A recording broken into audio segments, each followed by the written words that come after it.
Hay unos raperos que rapean con el dedo aquí así, mira. Para el micrófono. Ajá. Que para no toparse el micrófono. Y entonces Sí, mira. su estilo es así. Y hay otros que sí, como que Lo lo agarran cierran así. más. Ajá. Haciendo sombrita. Ajá. Y hay otros que sí es como más, como de lejos va el micrófono. Sí, va. Así como los raperos sí no paran, decís vos. Ajá. No, tal vez lo dije mal, freestyleros, porque yo lo que más escucho Ya. es freestyle. Es que a mí me encanta, son muy inteligentes. Sí, la verdad que sí, qué capacidad vos. Qué capacidad para responder en el beat. Y del tema que ponen o Ajá. a lo que les están diciendo, a la gran. Sí. Bueno, podcast número 100. No. No, 72. 72. No nos confundamos. Ya te querés saltar de una vez al 100. No, hoy es el podcast número 72. 72, sí. Y vamos a aprovecharnos de un tema que ya hablamos en otro contexto, lo hablamos en nuestro club de lectura, pero que todavía le podemos sacar más reflexiones, ¿verdad? Sí. Que es 100 años de soledad. 100 años de soledad. Ajá. Sí. Y es que tenemos un club de lectura en Acrópolis, en Zona 1, que nos reunimos una vez al mes y desde que empezó el club ya hemos leído como 7, 8 clásicos, voy a decir. Sí, sí.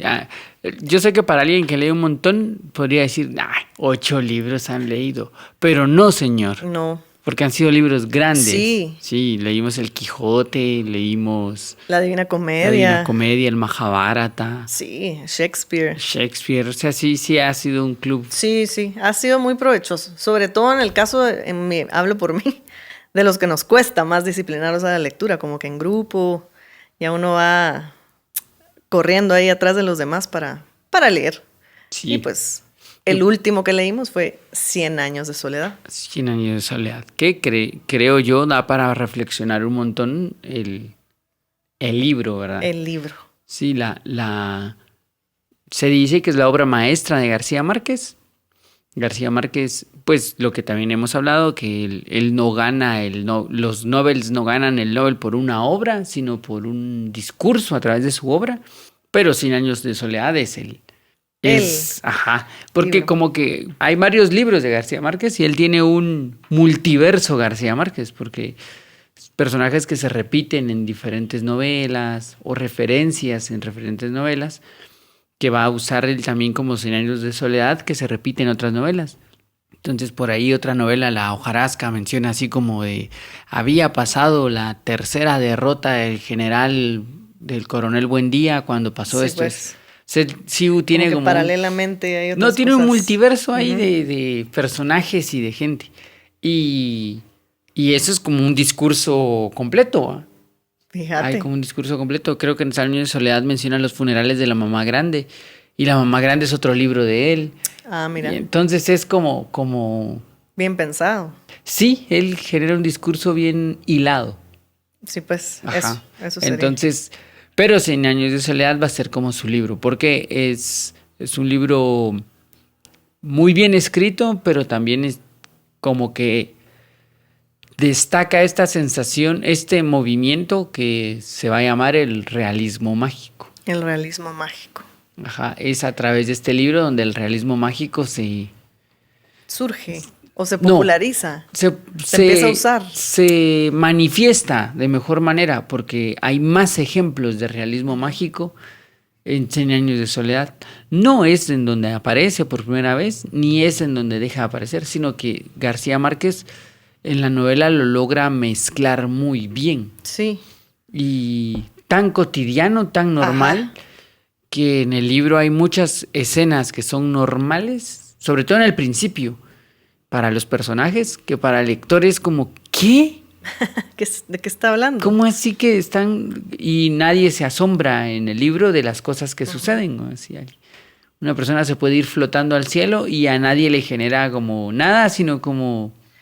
Y pero cuando ya llegas ahí, ya uno como lector ya te introdujo en eso, entonces ya es un poquito más natural, digamos, en la historia que cuenta, cuando suceden estas cositas así de realismo mágico. De pues. realismo mágico. Sí, Ajá. bien integradas, ¿verdad? Porque, al principio como que te las empieza a dar y es un poquito fantasioso, vamos a decir, pero luego ya solo entras en la historia, pues, y como que son más comprensibles. Sí, sí, sí.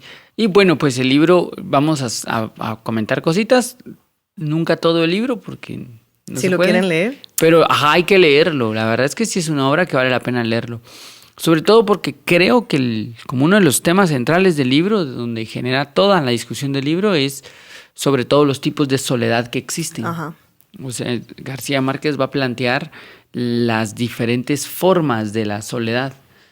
La soledad acompañada, la soledad, la soledad del odio, la soledad del rencor, la soledad del pasado, Ajá. la soledad del vicio, la soledad del exceso, como todos los tipos de soledades. Sí. Y lo que hace es que a través de una familia, que son los Buendía, él manifiesta todos los tipos de soledades que existen. Y que esta familia realmente está unida a través de una modalidad de soledad. Sí. Que de alguna manera es normal, digamos, en ellos experimentarla, pero hay diferentes formas, como bien decís, en que se experimenta, porque finalmente, pues la familia realmente está junta todo el tiempo, o sea, viven juntos o cerca, siempre están interactuando, entonces, en sí una soledad de que estar solito, aislado, no. Hay unos que sí, Sí, pero no es la única. ajá, pero hay muchas formas de sentirse solo, digamos, que se muestran ahí en el libro.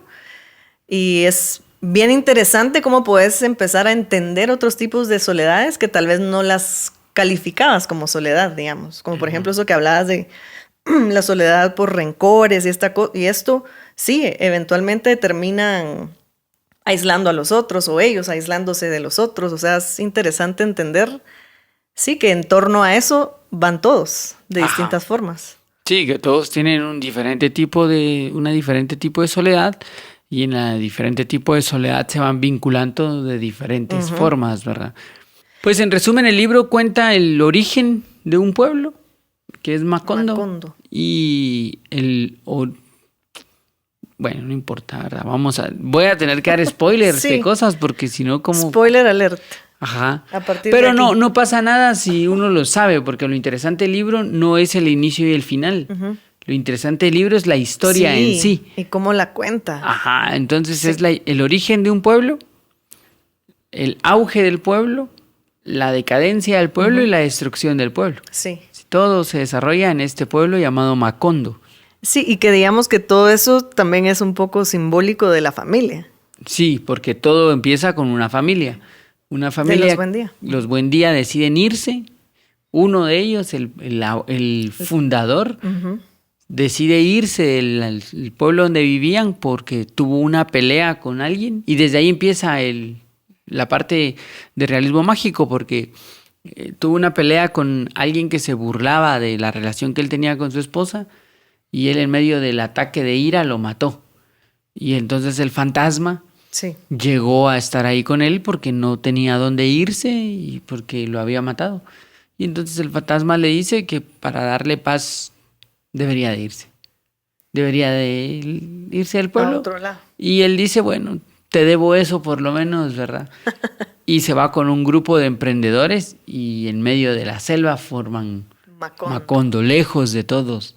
Sí. Al inicio es bien difícil imaginarse la geografía de este pueblo porque da la sensación de que no hay nada cerca, nada cerca. Y ellos mismos no saben nada. Sí, porque creo que quería llegar a un lugar y al final como que ya no llega hasta allá, sino que dice aquí hagámoslo. Quedémonos.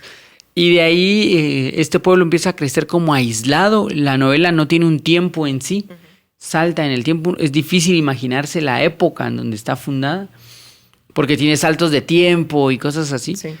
Y entonces aparecen unos personajes que son bien importantes en el libro, y es que hay una comunidad de gitanos que llegan van como de pueblo en pueblo ofreciendo sus productos. Sus artificios. Ajá, pero eran así como innovadores. Ajá, sí, artificios que inventan ellos y que le venden a la gente así en los pueblos y que la gente les cree. Y específicamente el patriarca de la familia es el que más le encantan ese tipo de cosas. Sí. ¿No? Y se hace amigo de un personaje que también va a ser bien importante, que es Melquíades. Melquíades. Un alquimista ahí que sabe mucho, mucho del mundo. Y estos como gitanos son la ventana hacia el mundo. Les vienen a contar de lo que sucede, les dan libros, les cuentan de pueblos maravillosos y ciudades maravillosas. Y pues la gente está así maravillada de estos señores. Estos gitanos, digamos, como puerta de acceso hacia el lugar de... Sí, hacia la llegada de ellos, van a empezar como a abrir la puerta a todo lo que sucede. De ahí vienen los hijos, que también van a tener acceso a los gitanos. E incluso el coronel Buendía, así inicia el libro, él recordando el día en que lo llevan con los gitanos a conocer el hielo. A la feria. Ajá, porque ellos llevan cosas así bien raras, entre esas el hielo. Y eso como que les impresiona a todos, la idea del hielo, porque nunca habían visto hielo. Y el día que lo van a fusilar, lo primero que viene a su mente es... Ese día. Y así, digamos, el libro se va como abriendo a esta generación de hijos, y los hijos a hijos, y sus relaciones. Pero la novela va a estar marcada por una ciclicidad, ¿sí? Se va a repetir mucho. Y empieza todo con la repetición de los nombres. Ajá. Todos se llaman José Arcadios o todos se llaman Aurelianos. Aurelianos, sí. Sí, de la línea masculina. De la línea femenina, Úrsula, que es la madre, decide que nadie se tiene que llamar como ella. Ajá. No, y entonces rompe el ciclo desde ese lado. Pero todas ellas van a tener también como la misma función, más o menos. Sí, porque al final, pues en la dinámica familiar, digamos, pues entran también en ese ciclo, aunque no con el nombre, pero sí con los personajes masculinos también que sí tienen desde los nombres hasta un montón de otras cosas, pero digamos que ahí los José Arcadios y los Aurelianos van a significar dos ramas, digamos, diferentes de tipos de vida o de formas de vivir. Y ella siempre, pues, un poco entre esos dos, repitiendo también ciertas cosas. Y manteniendo, porque ellas son las que mantienen toda la casa y la familia. Los otros están dedicados a sus cosas.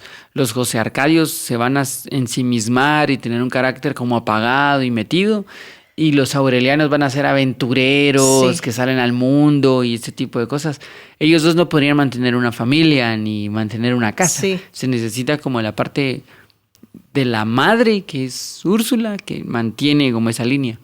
Pero lo interesante es que ellos, pues entre las cosas interesantes de esta soledad es que también se hereda esa soledad. Y que da la sensación de que se hereda a través del nombre. Y recuerdo muy bien que en el club hablábamos un poco como que el nombre tiene un poder para poder transmitir cosas o heredar cosas. Cosa que en la tradición es así. O sea, sí, la idea de que... y ahora lo han investigado más. Con todo esto de las constelaciones familiares y todo lo demás, se ha logrado ver que el heredar un nombre sí trae una carga psicológica y puede incluso determinar ciertas características de la persona. Sí, es increíble, pero digamos, en la actualidad se ve y que aún se hace, ¿verdad? El nombrar a alguien en honor a otra persona. ¿Y cómo se plantea en el libro? Que como decías, no es que tenga un tiempo específico de cuándo inicia o no, pero sabemos que fue hace por lo menos 100 años, ¿no? Que es el título del libro. Y sí, cómo se va a ir reflejando eso y continúa hasta el día de hoy. O sea, hablando de los tipos de soledad, de los nombres, de lo que se va heredando y de los ciclos que se van repitiendo en las familias o en los núcleos, ¿verdad? Ajá, y que sí, cabal, hay una carga ahí de heredar, que incluso pues muchas personas que leen el libro o están iniciando dicen, es que cómo me confundo con los nombres, porque todos se llaman Aurelianos o todos se llaman Arcadios. Y el escritor decía que esa era la idea, porque es la misma idea que se está transmitiendo de uno a otro, que no importaba si le ponías esas características a este Arcadio o a este, Van en la misma línea. Ajá, es la misma cosa. Igual los aurelianos son en la Ajá. misma línea.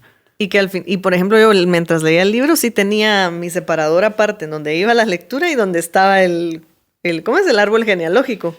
Y aún así, sí, me hacía bolas, pero es cierto. Había características clave que al final decía uno, bueno, voy a seguir leyendo porque igual en lo que averiguo en qué generación voy, Ajá, sí. se me van a ir ahí mucho tiempo, pero exactamente, sí hay como, incluso creo que lo mencionan en el libro, lo de los aurelianos y los José Arcadios y las diferencias, digamos, de soledad entre cada uno. Sí, sí. Y que y que así lo iban pasando, aunque al revés, ¿va? Pero eso ya es como los cambian al inicio. Ah, no, pero solo es de los gemelos. Ajá. Sí, sí.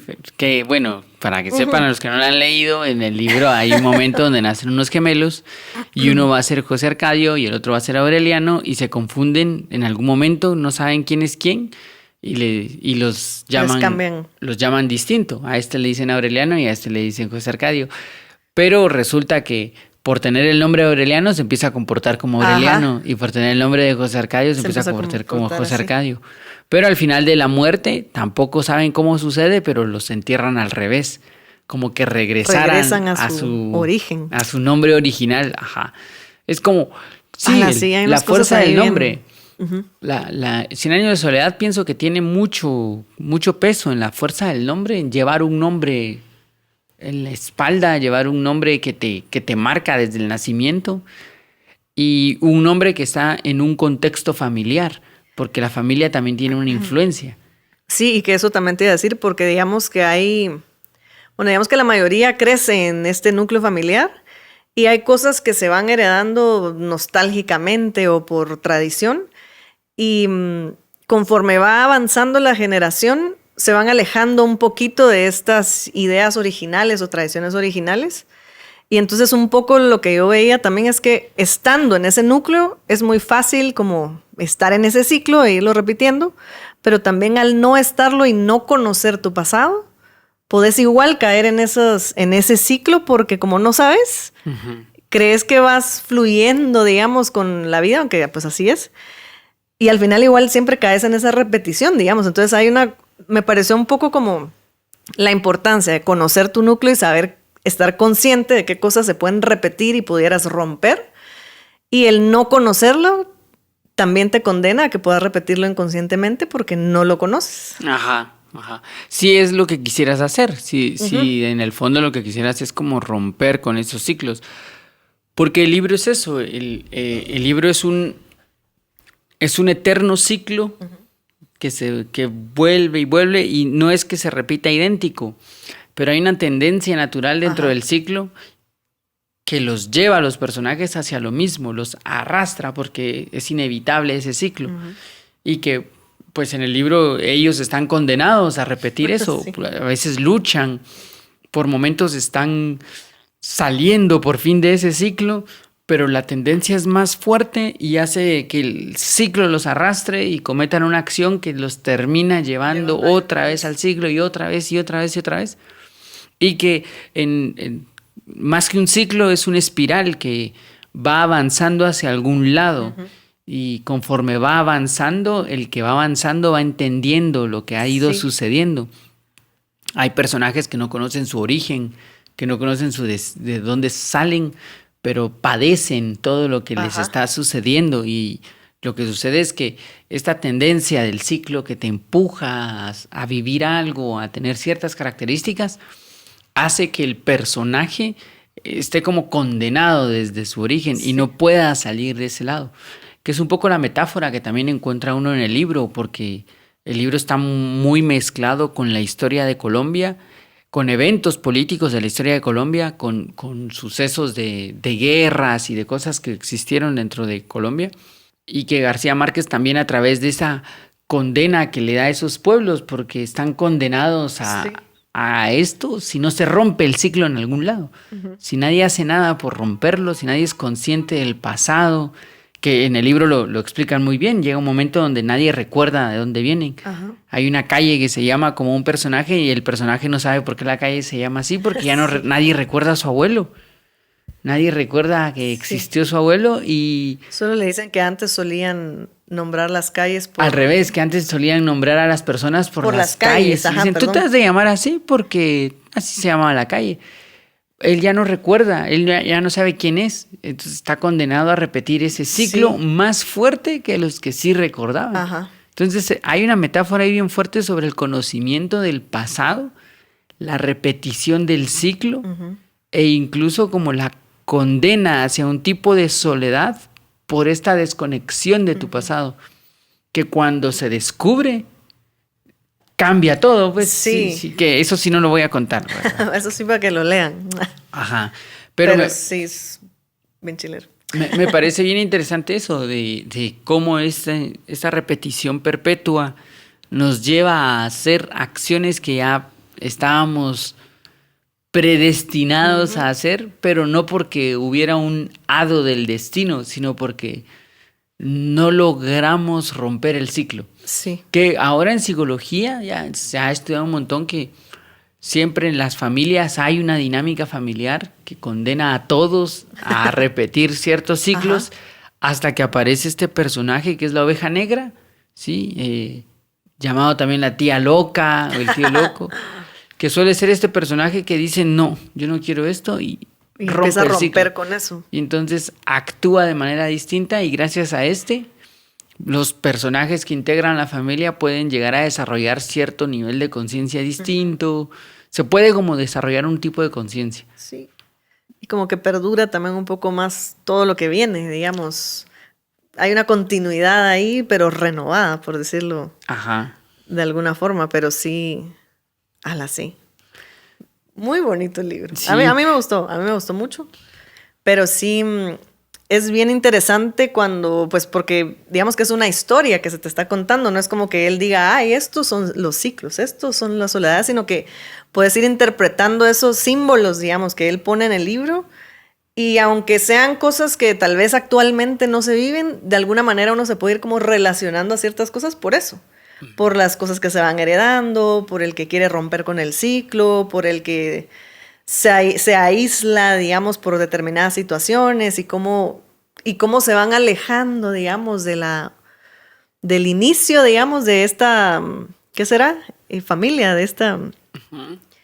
Y sí, hombre, es bien, bien interesante poderlo transportar, digamos, a la actualidad y a cómo se vive actualmente en las familias y las cosas que sí se repiten, cosas que no estamos conscientes, cosas que, alguien hace conscientes para que a uno empiece a como hacerse, a reflexionarlas y a ver de veras, ¿verdad? Que venimos todos en ese ciclo. Sí, que estamos condenados a repetir esos ciclos.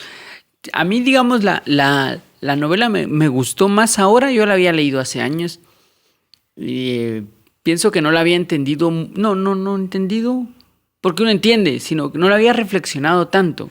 Sí, pues. También creo que cuando la leí, que era muy chavito, había un contexto histórico que tampoco conocía del todo, entonces no era tan fuerte para mí todo esto de la bananera y ese tipo de cosas, que es otra forma de denuncia que hace el escritor a través de lo que le sucedió a Latinoamérica. Pero a García Márquez siempre le llamó la atención cómo Latinoamérica ha ido creando su historia de esa forma.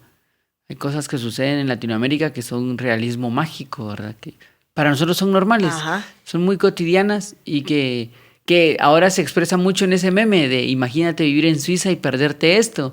Y te muestran una cosa así que dices, qué loco, ¿verdad? Sí, hace poco había un video hubo una lluvia en México y un tinajón de esos depósitos de agua iba en medio de la carretera, avanzando así, caminando así en medio del tráfico. Y decía, imagínate ir en Suiza y perderte este tipo de cosas. Es bien Latinoamérica. García Márquez ya sabía eso, ya se había dado cuenta que Latinoamérica tiene una visión distinta de las cosas. Y que hay una parte ahí que pareciera chiste, pero es anécdota, es verdad. Pareciera mágica. Pero, Y él, claro, la lleva como un grado más grande, como que la explota un poco, como que la hace más grande. Pero en el libro te dice eso, ¿verdad? Vivimos en un lugar en donde la sangre busca a su madre. Y es verdad, pero él lo ilustra así, de un chorrito de sangre que se va buscando a la mamá y llega a los pies de ella y se va así como por toda la ciudad y llega a la casa de ella. Es una metáfora, claro, pero en el libro te dice, sí, es que es así, es verdad. O alguien tan puro, tan puro, tan puro que se va flotando al cielo. O una persona que se dice que no tenía corazón, que tenía el corazón vacío, que cuando se dispara no se muere porque el corazón no tenía nada que le pudiera salir ahí. Sí. Y que con lo que decís es sí, de alguna manera como se cuentan las historias, o sea, digamos los abuelos o bisabuelos de uno cuentan algunas cosas que pudieran sonar fantasiosas, digamos, pero que tienen su verdad ahí, solamente que hay un realismo mágico ahí que se vuelve mágico cuando lo cuentan, pero que sí hay una forma, digamos, en que se expresó en su momento. Y es que esa forma de contarlo, de realismo mágico a través de una anécdota, de una historia, de algo, de una leyenda, a nivel simbólico, psicológico en el ser humano, le es más útil al ser humano ese tipo de explicación como para conocerse a sí mismo que la explicación científica. Porque el problema de las explicaciones científicas es que han llevado al ser humano a perder sus vínculos simbólicos. Y le ha llevado a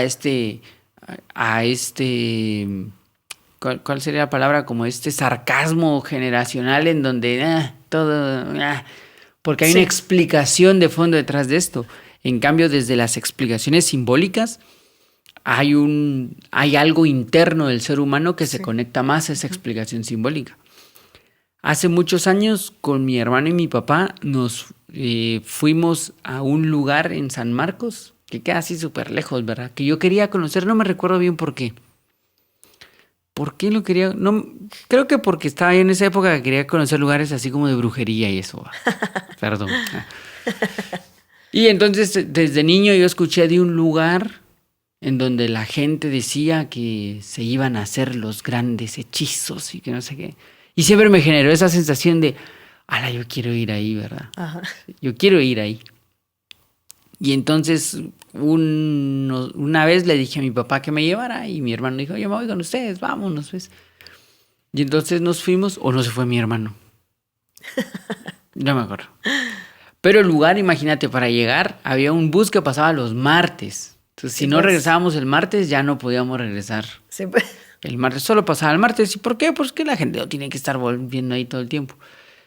Y, o sea, de aquí de la ciudad capital para San Marcos son 5 horas. De ahí al lugar eran 4. La verdad. Entonces ya es así como medio... Y es más, el lugar queda cerca de un pueblo que se llama Entre Nubes. Es súper alto, súper alto. Yo te iba a decir que al pie de la cuesta, pero entonces era para el otro lado. Sí, está hasta arriba, y que se llama... el lugar a donde íbamos era la Piedra Partida. Y es eso, es una piedra que está partida justo a la mitad, en medio de una montaña. Entonces la piedra está así y miras la montaña hacia abajo. Pero la piedra está partida así. Como que con cuchillo. Alguien le hizo así y la partió y quedó así la ranura. Y la gente le gusta hacer brujería y esas cosas.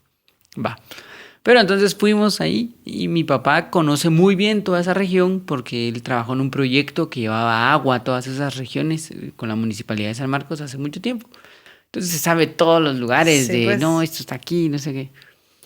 Y cuando llegamos, pues había gente que lo reconocía, como, don Mario, no sé qué. Se llama igual mi papá. Mira, hablando de los nombres. Y la cosa es que él preguntó por alguien y le dijeron, no, fíjese que se murió de tristeza.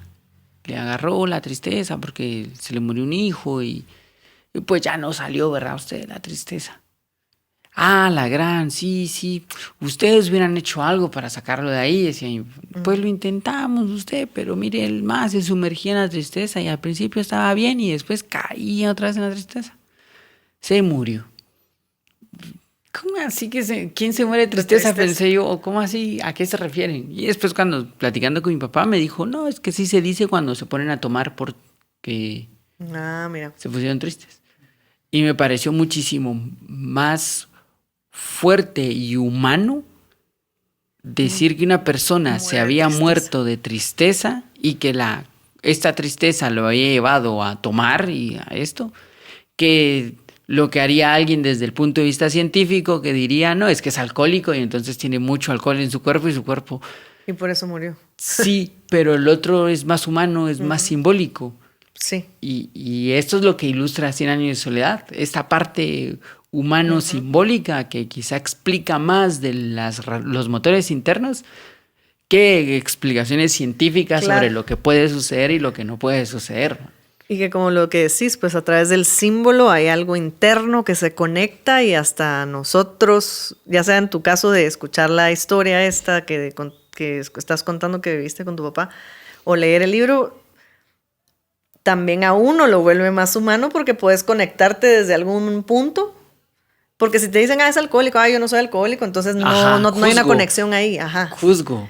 Pero la tristeza, digamos que uno se puede relacionar con eso, puedes decir, sí, ser más compasivo con los otros, ¿verdad? Y sí, es una conexión distinta, sí, el símbolo. Que creo que eso es lo que tiene de fuerte todavía hoy en día Latinoamérica, que todavía ese tipo de símbolos existen internamente y todavía en las que hablábamos en el club, todavía hay lugares aquí de la ciudad.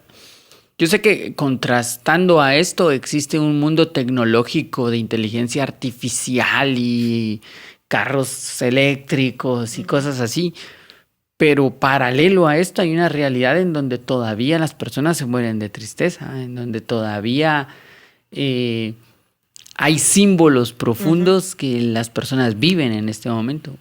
Tristemente, esta idea del progreso ha roto todo esto. Sí. Porque el progreso ve eso como pobres ignorantes. Ahora hay una explicación científica que explica que el exceso de alcohol en el cuerpo dilata ciertos órganos.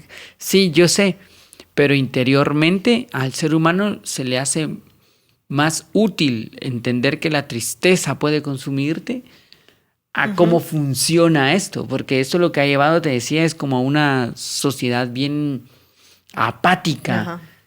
Como todo tiene una explicación, como todo es esto, entonces los símbolos han ido perdiendo sentido y con eso la vida misma ha perdido sentido. Entonces ahora saben explicar un montón de cosas, pero hay más vacío existencial. Sí. En cambio, cuando existía esa realidad mágica, era más... Sí. También había como más contacto con la naturaleza. Eso iba a decir, el contacto con la naturaleza, que digamos lo típico que las abuelitas le dicen a uno, tomate esta hoja con esta otra hoja y este granito y se te va a quitar el dolor de estómago y te funciona, por ejemplo. Porque sí, hay cosas científicas naturales en una planta, digamos, que te pueden ayudar a curarte, pero es el contacto con la naturaleza y es un símbolo, digamos, que sí ya, que por tradición, digamos, hay cosas que se van pasando así y que a uno le funcionan, digamos. Y no es solo de, sí, puedes comprar la plantita hecha pastilla, pues, y te la tomas, digamos. No funciona igual. Ajá. Sí, no es, por lo menos en este contexto del que estamos hablando, como este contexto mágico, increíble, no funciona igual, porque el vivir en esa magia que... El libro a mí me gustaba mucho, que por momentos me metía yo tanto en el libro, tanto... ¿Puedes imaginar ahí? Que era muy fácil percibir cosas mágicas. ¿Sí? Ya llega un momento en el libro en donde a uno ya no le parece increíble lo que está sucediendo, porque ya está como muy acostumbrado. Cobra el sentido, según lo que decías, de esta personaje que se va volando. Ajá. Toma sentido cuando conoces el personaje, cómo vivió, etcétera, etcétera. Así se va volando. Pues sí, ¿quién puede irse volando? Alguien que está liviano, así como ella. Y fíjate que cuando yo era niño, cuando era yo bien pequeño, tengo un recuerdo así vago de 6 años, algo así.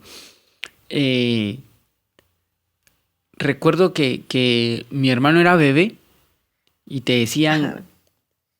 Quédate aquí, ahorita regreso, quédate aquí, para que el bebé no se caiga ni nada por el estilo. Dame 3 minutos. Y uno decía, no, ya me quiero ir. No, me decían, porque las ánimas pueden venir por él, porque todavía no está bautizado tu hermano. Ah, mira. Y yo me quedaba como... Y como nosotros vivíamos en San Marcos y el bosque estaba bien cerca, ¿verdad? Sí, mucho. Siempre salían las ánimas de ahí. Y siempre en la tarde-noche escuchabas todos los pájaros, ¿va? Así... Y yo sí me sentía así de, pues sí, las ánimas podrían venir. ¿Cómo serán? Y le preguntaba a mi abuela, ¿y cómo son las ánimas? Y ella me decía así que, Claro. no, pues son como unas gallinas, pero con cabeza de humano y no sé. Y después yo le contaba esto a mi mamá que me decía, esos son puros inventos, hombre, que no sé qué. Pero no dejaba de impactarme que Claro. podría existir esa realidad, que podría estar ahí esa realidad. En ese capítulo, cuando ella se va volando al Ajá. cielo, es que creo que es de los capítulos más Sí. bonitos. Como que cobra sentido esa historia también. También. Sí, Ajá, cobra, la conectas. la conectas con un recuerdo tuyo y te hace vivir en un mundo distinto. Ujú. Sí, pienso que es una de las grandezas del libro. Te saca de esta realidad Sí. tecnológica y te lleva como una realidad paralela en donde existe eso. Sí. Y lo que decía, lo que estabas diciendo también, que te estás leyéndolo y de veras te conectas con eso y te puedes relacionar con él simbólicamente, pues, porque obviamente no es de que tu vida sea literalmente así, pero sí, hay cosas humanas con las que te conectas y la forma en que la cuenta además termina siendo hasta cosas divertidas, cosas tristes, pero las puedes leer bien. O sea, no es como que, ay, ya no quiero leer este libro porque qué triste, o ya no quiero leer este libro porque solo cosas mágicas son. No, o sea, de veras te logras conectar con esas cosas porque, ajá, es un poco ese realismo mágico, es un poco el trasfondo de los personajes, de cómo vivían, de en qué cosas creían o a qué se estaban refiriendo específicamente con esos símbolos. Pues sí, tiene un montón de sentido cuando, como decís, conoces la historia del personaje y le sucede algo así, decís, sí, pues, o sea, es simbólico, pues, eso es a lo que Sí, voy. es totalmente simbólico. Es muy fuerte el valor que le dan ahí a toda esa parte simbólica, que se vuelve cotidiana. Cuando el Ajá. símbolo es cotidiano, que es lo que sucedía en las civilizaciones antiguas. El símbolo era cotidiano. El símbolo era tan cotidiano que se vivía de manera simbólica. Este tipo de que se cuenta que en Egipto habían plazas de columnas solo para que yo recordara que el ser humano era una columna. Eso es vivir dentro de un realismo mágico. Saber que esto es un símbolo que me recuerda algo muchísimo más profundo que yo. Y que claro, actualmente eso es, pero ¿para qué? ¿Para qué voy a poner una columna en medio de la nada? ¿Qué va a sostener? Sí. O sea, el mundo ha cambiado en ese sentido. Y esta parte como tan técnica ha hecho que la magia se pierda. Sí. Sí. Porque hay otra cosa que me gusta un montón en el libro y son los pactos que se generan. El libro está lleno de pactos. Yo te juro que esto, nunca más voy a hacer esto. Lutos perpetuos, una venda en la mano Una que nunca bandera. se quita, una foto que se pide que jamás se vaya a mover de ese lugar. Son como pactos sagrados que conectan el pasado con el Sí. futuro y que se tomaban muy en serio.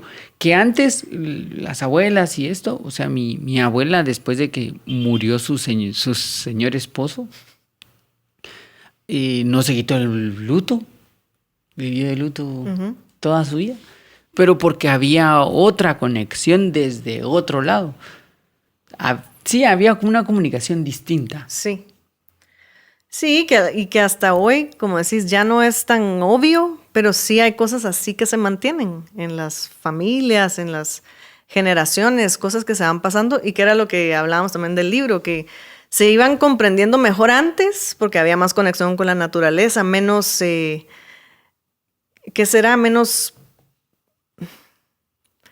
ciencia que te mata esa magia, digamos. Pero conforme va pasando el tiempo hay cosas que aún se siguen repitiendo en las familias y aunque ya no entendés del todo por qué pasa, porque ya estás muy lejos de donde eso inició, todavía lo haces porque simbólicamente hay algo adentro que todavía te mantiene ahí diciendo, bueno, esto lo hacía mi abuelita o lo hacía mi bisabuelita, entonces yo lo sigo haciendo así. Ajá. Claro, lo ideal sería ir entendiendo a ese símbolo, pues, para poder hacerlo, repetirlo, vivirlo o no, de la mejor forma, pero todavía existe, aunque muy alejado, digamos, de cómo realmente se cuenta en el libro. Existen todavía esas cosas y sí son símbolos, pues, que te conectan a ese pasado. Sí, que es necesario entender si quieres perfilarte hacia el futuro, si no solo vas a seguir otra vez la inercia de lo que la repetición, este ciclo que se tendrá que cumplir si no hiciste algo conscientemente. Sí.